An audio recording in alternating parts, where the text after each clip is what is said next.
Flight delays are hitting U.S. airports a week into the government shutdown. That's where we're starting the 7 from the Washington Post. I'm Hannah Jewell. It's Wednesday, October 8th. Let's get you caught up with today's 7 stories. It is day 8 of the shutdown, and the effects are being felt across the country, including at airports. Staffing shortages have delayed flights in several U.S. cities this week. On Monday, FAA advisories showed there were no air traffic controllers at Hollywood Burbank Airport in California. Newark, Phoenix, and Denver airports were also hit by staffing issues. Transportation Secretary Sean Duffy said Monday there had been a slight tick-up in sick leave calls. But in a statement, the National Air Traffic Controllers Association said it is not unusual for people to call in sick. And it emphasized that the vast majority of controllers remain on the job, even though they are not being paid during the shutdown. Meanwhile, around 750,000 federal workers are not working. They've been sent home on furlough and are expecting to get back pay for their time off work. But yesterday, a White House official argued that the law guaranteeing back pay to furloughed workers, which President Donald Trump signed in 2019, actually does no such thing. That's according to a draft memo obtained by the Post. Trump hinted yesterday at a compromise to end the shutdown, but Democrats and Republicans have not made a deal just yet.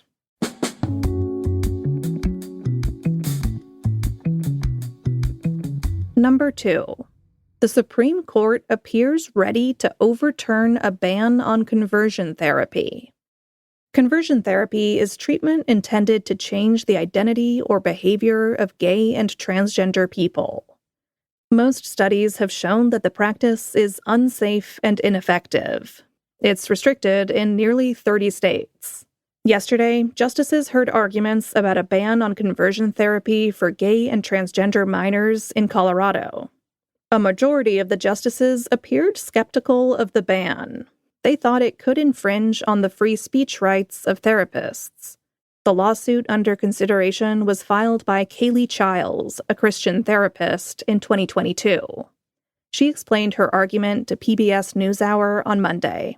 It's truly that we can have a conversation without the government peering into our private counseling conversation and dictating what we can and cannot talk about. Timothy Schrader Rodriguez is a writer who was outside the court yesterday. He explained his support for bans on conversion therapy.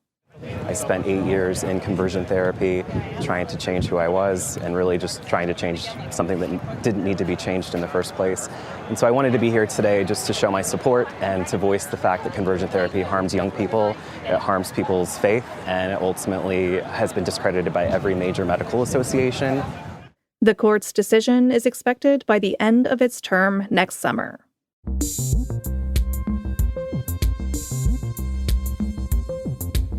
President Trump keeps talking about invoking the Insurrection Act. That's number 3.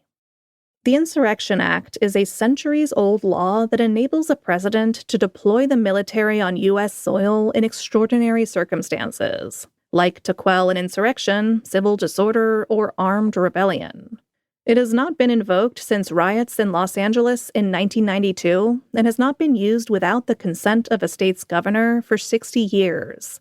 But on Monday, Trump said he would invoke it if, quote, governors and mayors were holding us up. Trump is pushing to send troops to more Democrat-led cities, but is being met with lawsuits. He has raised the prospect of invoking the Insurrection Act several times in the past, but he has never formally done it.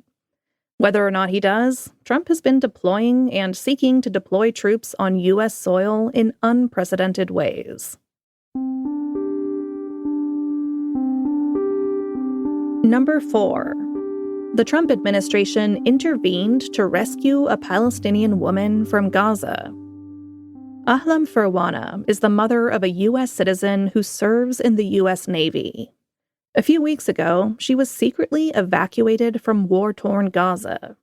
It came after an intervention by the Trump administration, and required an extraordinary collaboration between the U.S., Israeli, and Jordanian governments. The operation entailed a coordinated pause in Israeli military strikes to safeguard Furwana's movements. Her case illustrates the extreme difficulty of orchestrating a legal exit from the Gaza Strip.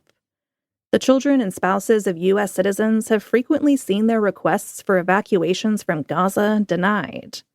The U.S. has more readily supported humanitarian resettlements from war zones like Ukraine and Afghanistan. A coastal storm could bring heavy rain and strong winds to the East Coast. That's number 5. This developing storm will be called Karen, so get your jokes ready now. Its impacts could be felt from the Carolinas to the mid-Atlantic and New England later this week or over the weekend. This coastal storm could even blow Storm Jerry, another storm which is expected to turn into a hurricane today, away from the U.S. But not before Jerry gets pretty close to the far northern Leeward Islands in the Caribbean, where tropical storm watches are in place. There is a chance that the potential storm Karen, meanwhile, will spawn further offshore. That would spare the East Coast its worst impacts, but forecasters think that scenario is least likely. You can look at all the possible scenarios at the link in our newsletter today. Find that in our show notes. Number 6. Americans have become more pessimistic about AI. Half of American adults are more concerned than excited about the growing use of artificial intelligence in daily life. That's according to a recent Pew Research survey. It's a jump from 2022, when only 38% of people felt that way. A few theories could explain this shift. ChatGPT became available for public use in late 2022, which gave more people access to the technology. Some might be disappointed by its limitations. Others have more existential fears that the technology is damaging our ability to form human relationships.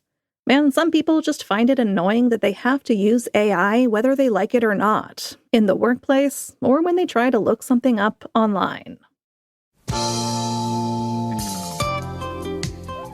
And at number 7, Bob Ross is helping fund public television from beyond the grave. If you have never zoned out in front of an old Bob Ross video, you've been missing out. The gentle-voiced painter and art instructor rose to fame in the 80s and 90s, hosting The Joy of Painting on PBS. See here? And you just paint a bigger tree right over the top. We don't make mistakes. We have happy accidents. The beloved painter died in 1995, but his legacy lived on. The Joy of Painting saw a resurgence of popularity during the coronavirus pandemic. And now, auctions will start next month to sell dozens of his paintings.